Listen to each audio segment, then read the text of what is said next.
আমাদের ভাষাটাকে অসম্মান করবেন না। আমি অনেক জায়গায় দেখতে পাচ্ছি বাংলা ভাষায় কথা বললে তার পেছনে একটা অনুপ্রবেশকারী তকমা লাগিয়ে দিয়ে তাদের ওপর অত্যাচার করা হচ্ছে। কেন, কি কারণ? দেশটা তো ভারতবর্ষ। এই দেশে আমার এখানেও 1 কোটি 1.5 কোটি লোক কাজ করেন বাইরের।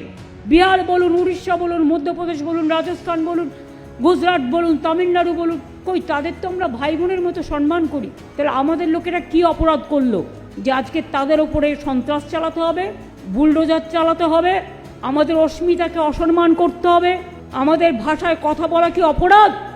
আমাদের ভাষাকে দখল করার চেষ্টা করা হবে, বাংলার সংস্কৃতিকে অসম্মান করা হবে, বাংলার মানুষের অধিকারকে কেড়ে নেওয়া হবে।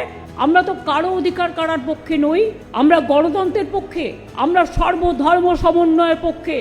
আর যারা অত্যাচার করছেন একটা পার্টিকুলার বিধর্মী কিছু লোকজন, বাংলা বিদ্বেষী, তাদের আমি বলি শুনে রাখুন, বাংলা ভাষা আপনাদের দয়া আসেনি।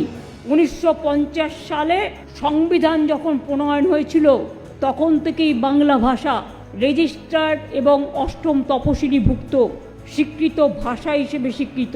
কারো দয়া আসেনি।